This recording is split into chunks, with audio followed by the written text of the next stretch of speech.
আজি আপোনালোকলৈ লৈ আহিছোঁ ভাপত দিয়া মাছৰ এটা ৰেচিপি। তাৰ কাৰণে মই ৰৌ মাছ লৈছোঁ 4 পিচ, কেঁচা জলকীয়া, নাৰিকল, নহৰু কেইফুটামান, ডাঙৰ চামুচেৰে 1 চামুচমান বগা সৰিয়হ, 2 চামুচ পোস্ত দানা আৰু 2 চামুচ দৈ। এই সকলোখিনি দিয়ে মই আজি ভাপত দিয়া মাছ বনাই দেখাম আপোনালোকক। প্ৰথমে মই সৰিয়হ, পোস্ত, নাৰিকল, জলকীয়া আৰু নহৰুখিনি এটা ধুনীয়া পেষ্ট বনাই ল'ম, মিক্সাৰ গ্ৰাইণ্ডাৰত বনাই ল'ম আৰু আপোনালোকক দেখুৱাই আছোঁ। গ্ৰাইণ্ডাৰত মই নহৰু, পোস্ত, সৰিয়হ, নাৰিকল আৰু জলকীয়া দি এইখিনি এটা ধুনীয়া পেষ্ট বনাই ল'লোঁ। চাওক, অলপ পানীও দিছোঁ। এতিয়া এটা ডাঙৰ বাচন লৈ ল'ম।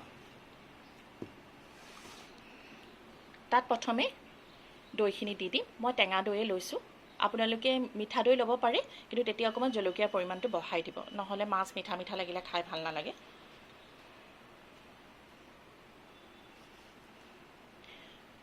আৰু তাৰপিছত মই এই পেষ্টখিনি ইয়াতে দি দিম।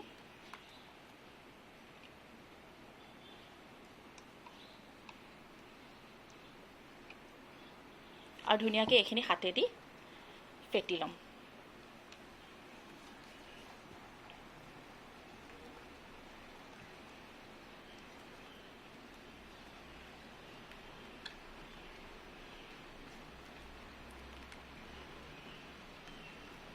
ফেটি ফেটি অকণমান মিহি এটা পেষ্টৰ টাইপৰ বনাই ল'ম।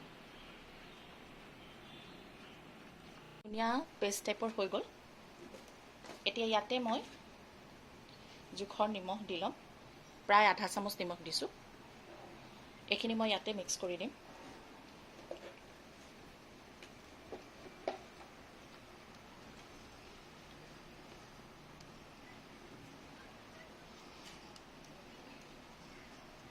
যিমানে সানিব সিমানে ভাল হ'ব খাবলৈ।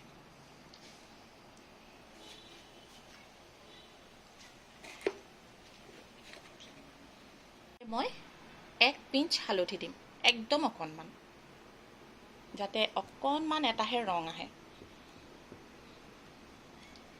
এয়া চাওক, এতিয়া কিন্তু হালধিটো গম পোৱা নগৈছে, কিন্তু যেতিয়া সিজি যাব তেতিয়া ইয়াৰ পৰা এটা ধুনীয়া ৰং আহিব। নিমখ আৰু হালধি ইয়াত মই মিক্স কৰি ল'লোঁ, কিন্তু হালধি যে দিছোঁ এইটো গম নাপায়, সিজাৰ পিছত ধুনীয়া এটা ৰং আহিব। এতিয়া মই মাছ ইয়াত প্ৰথমে দি ল'ম, দি ভালকৈ সানি ল'ম।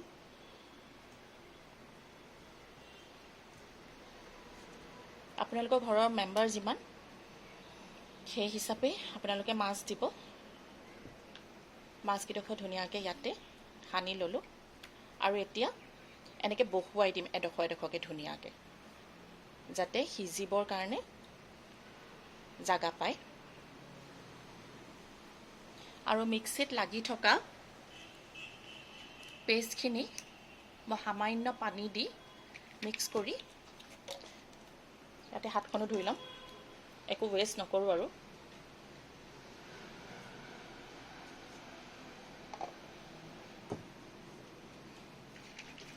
বেছি পনীয়া নকৰিব খালি।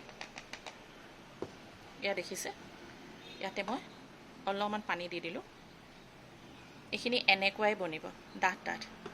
ইয়াতকৈ আপোনালোকে অকণমান পানী দিব পাৰে, কিন্তু মাছৰ পৰা যিহেতু পানী ওলাব সেইকাৰণে বেছি পানীৰ প্ৰয়োজন নাই। এতিয়া ইয়াৰ ওপৰত মই কেঁচা জলকীয়া 2টা ঠাৰি অঁতৰাই ইয়াৰ ওপৰত বহুৱাই দিম। কাৰণ কয় যে ভাপত দিয়া মাছ যেতিয়া সিজি যায় তেতিয়া বোলে তাৰ ওপৰত খুব নজৰ লাগে, পিছত পেটৰ আমনি হয়। সেইকাৰণে ওপৰত জলকীয়া দি সজাই দিব লাগে। আৰু ইয়াৰ ওপৰত মই দি দিম এতিয়া কেঁচা মিঠাতেল। ওপৰত মই দি দিম কেঁচা মিঠাতেল।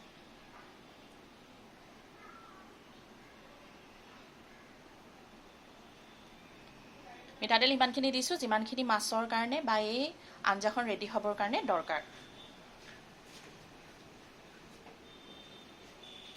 এইখিনি এতিয়া হৈ গ'ল। এতিয়া চাওক এইখিনি মই কেনেকৈ ভাপত দিম। এতিয়া গেছটো অন কৰি লৈছোঁ। ইয়াত এটা মই কেৰাহী বহাই দিম। কেৰাহীটো অলপ গৰম হওঁতেই ইয়াত মই এটা ষ্টেণ্ড বহাই দিম, কিন্তু ষ্টেণ্ডলৈকে চিধাকৈ নিদিওঁ, উল্টাকৈ বহাই দিম। বহাই ইয়াত মই পানী দি দিম।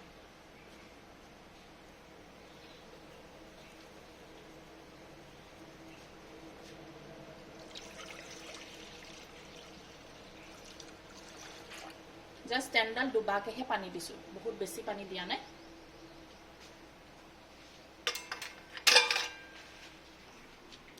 যিহেতু মই এটা ডাঙৰ টিফিন বাতি লৈছিলোঁ, এতিয়া টিফিন বাতিটো মই এখন ঢাকনি দি বন্ধ কৰি দিম।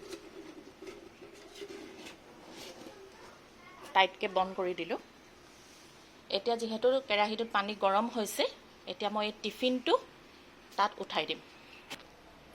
এয়া চাওক, পানী মই ষ্টেণ্ডডাল অলপ দুবাৰকৈহে দিছোঁ, বহুত বেছি পানী দিয়া নাই। এতিয়া কিন্তু গেছটো পূৰা হাই ফ্লেমত আছে, পানী গৰম হ'বলৈ দিছোঁ। পানী এয়া মই আঙুলিয়ে চুব পৰাকৈ গৰম হৈছে। এতিয়া মই টিফিনটো ইয়াৰ ওপৰত উঠাই দিম। উঠাই দিলোঁ। উঠাই দি ইয়াৰ ওপৰত এটা মই ডাঙৰ ঢাকনি দি বন্ধ কৰি দিম।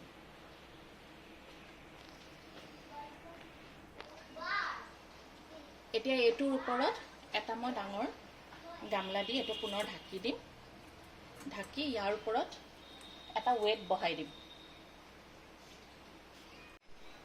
এতিয়া এই বাচনটোৰ ওপৰত যাতে এইটো পানী উতলিলে লৰচৰ নহ'ব, একেটা হেৰিতে পজিশ্যনতে থাকিবৰ কাৰণে ইয়াৰ ওপৰত এটা মই গামলা বহাই দিছোঁ। গামলা বহাই ইয়াৰ ওপৰত এটা ৱেট দিব লাগিব, যাতে এইটো লৰচৰ নকৰে। তাৰ কাৰণে মই এটা চচপেনত পানী লৈ ইয়াৰ ওপৰত বহাই দিম।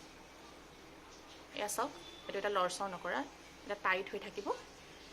এতিয়া মই জুইটো প্ৰথমে মিডিয়াম ফ্লেমত কৰি দিম, যিহেতু হাই আছিলে, পানী গৰম হৈছে। এতিয়া মই মিডিয়াম ফ্লেম কৰি দিম। আৰু যেতিয়া এই ওপৰৰ পানীটো অলপ অলপ গৰম হ'ব আৰম্ভ হ'ব, তেতিয়া মই এইটো একেবাৰে ল' ফ্লেম কৰি দিম। এতিয়া মই এইটো মিডিয়াম ফ্লেমত কৰি দিলোঁ।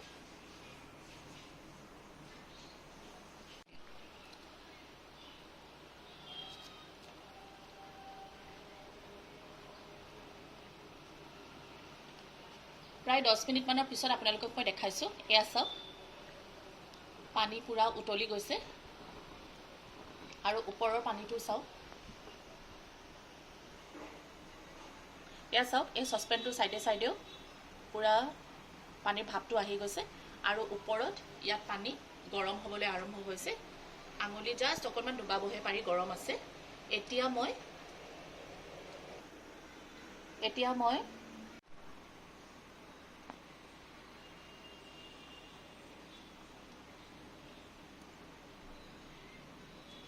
এই মিডিয়াম ফ্লেমত যে ৰাখিছোঁ, এতিয়া এইটো মই একেবাৰে ল' কৰি দিম আৰু এনেকৈ প্ৰায় 15 মিনিটৰ কাৰণে মই হ'বলৈ দিম। আপোনালোকৰ মাছখিনি এনেকৈ ভাপত দিয়াৰ পৰা কেৰাহীত ভাপত দিয়াৰ পৰা সিজি ওলোৱালৈকে প্ৰায় আধা ঘণ্টা সময় আপোনালোকক লাগিব। প্ৰথম 15 মিনিট মিডিয়াম ল'ত ৰাখিব, তাৰপিছত ফ্লেমটো ল' কৰি দিব। তেতিয়া মাছ একদম ধুনীয়াকৈ সিজিব আৰু খাবলৈ খুব ভাল হ'ব। 15 মিনিটৰ পিছত একেবাৰে ফাইনেল আপোনালোকৰ লুক দেখাম মই কেনেকুৱা হৈছে। এতিয়া টিফিনটোৰ ঢাকন খুলি মই আপোনালোকক দেখাম।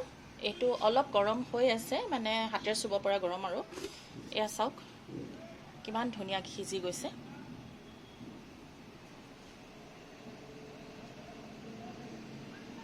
এতিয়া আপোনালোকক মই মাছ এক পিচ দাঙি দেখাইছোঁ। চাওক কি ধুনীয়া সিজিছে। এয়া চাওক,